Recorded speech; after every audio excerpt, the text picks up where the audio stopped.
The inside story में बात अब कर लेते हैं बागेश्वर धाम वाले बाबा की, जो कथा कहते कहते पॉलिटिकल लड़ाई की वजह बनते जा रहे हैं। बाबा का कल मुंबई में दरबार लगना है, लेकिन इस बार उनके सामने चैलेंज पॉलिटिकल है। तो आखिर धीरेंद्र शास्त्री नए विवाद में कैसे फंसे?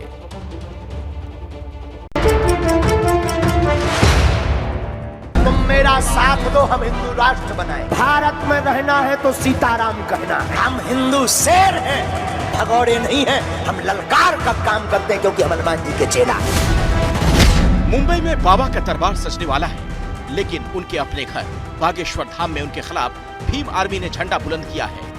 एक तरफ स्वागत की तैयारी, दूसरी तरफ बाबा के खिलाफ नारे लग रहे हैं। बाबा से जुड़े विवादों का ये अगला एपिसोड है। मुंबई के मीरा रोड में जहां शनिवार को बाबा का दरबार लगने वाला है, वहां भक्तों का पहुंचना शुरू हो गया।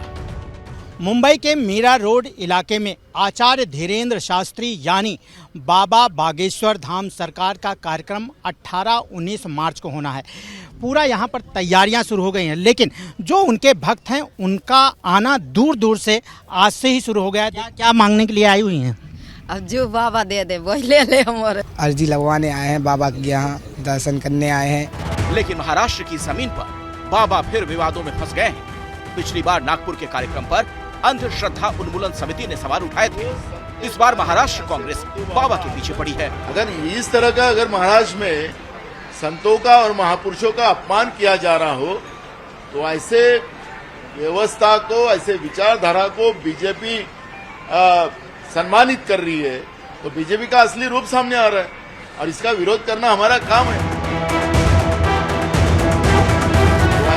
नाना पटोले ने बाकायदा महाराष्ट्र सरकार को चिट्ठी लिखकर बाबा के कार्यक्रम को रोकने की मांग की। वजह है धीरेंद्र शास्त्री का संत तुकाराम पर दिया वो विवादित बयान, जिस पर बवाल बढ़ने पर बाबा को माफी मांगनी पड़ी थी।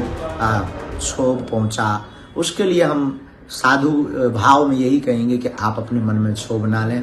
हम अपने शब्दों को पुनः वापस लेते हैं, परंतु हमारा ध्येय संत तुकाराम के लिए बहुत दृढ़ है, बहुत उच्च श्रेणी का है। वैसे बाबा पर कांग्रेस के स्टैंड पर भी सवाल उठ रहे हैं। सवाल इसलिए क्योंकि मध्य प्रदेश में कांग्रेस के नेता कमलनाथ बाबा के आगे नतमस्तक दिखे थे। वहीं मुंबई में कांग्रेस के नेता नाना पटोले बाबा का विरोध कर रहे हैं। सवाल पूछा जा रहा है, क्या कांग्रेस बाबा बागेश्वर के मुद्दे पर सुविधा की राजनीति कर रही है? बागेश्वर बाबा धाम सरकार ने सार्वजनिक तौर पे उन्होंने जो भी कहा तुकाराम जी के लिए, उसकी माफी मांगी है। संत तुकाराम जी खुद जब उनको वेड़ा तुका कहते थे तो लोगों को माफ कर देते थे, हंस के वहां से निकल जाते थे। कांग्रेस दल बड़ा कंफ्यूज दल है।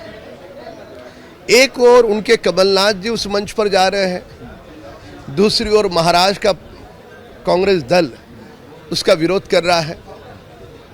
तो ढोल एक तरफ से बजाए, अब दोनों तरफ से ढोल बजाओगे। लेकिन बाबा की चिंता सिर्फ मुंबई वाला प्रोग्राम ही नहीं बढ़ा रहा। उनके अपने गृह जिले छतरपुर में भीम आर्मी के अध्यक्ष चंद्रशेखर ने धीरेंद्र कृष्ण शास्त्री के खिलाफ मोर्चा खोल दिया। धीरेंद्र शास्त्री के भाई शालिग्राम की गढ़ा गांव में एक दलित परिवार के साथ की गई मारपीट के मामले में कार्रवाई न होने से भीम आर्मी ने आज बड़ा प्रदर्शन किया। छतरपुर से ब्रजेश राजपूत और मुंबई से राजेश त्रिपाठी के साथ ब्यूरो रिपोर्ट, एबीपी न्यूज।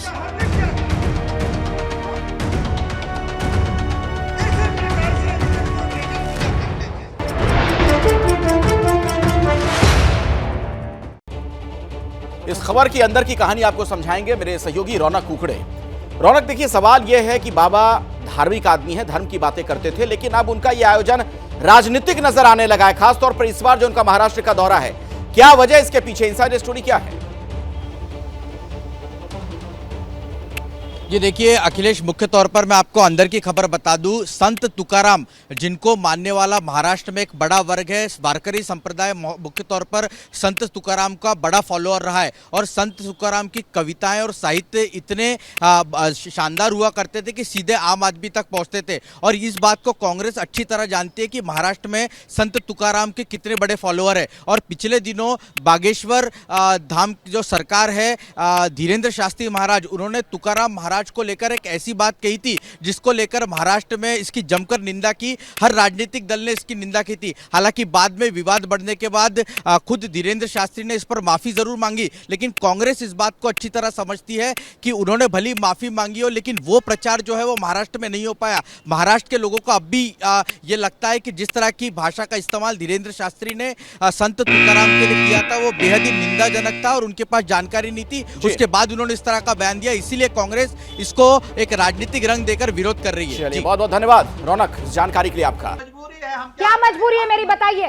मैं अभी आपको बताती हूँ कि मैंने ओए होए होए होए नमकीन के चटकारे लेते हुए टकटकी मार के डिबेट शो को पॉज रिपीट कर करके देख रहे हैं जोगिंदर जी। इनकी तरह आप भी देखें अपनी फेवरेट डिबेट्स को रिपीट कर और डाउनलोड कीजिए एबीपी लाइव ऐप अपने स्मार्ट टीवी पर।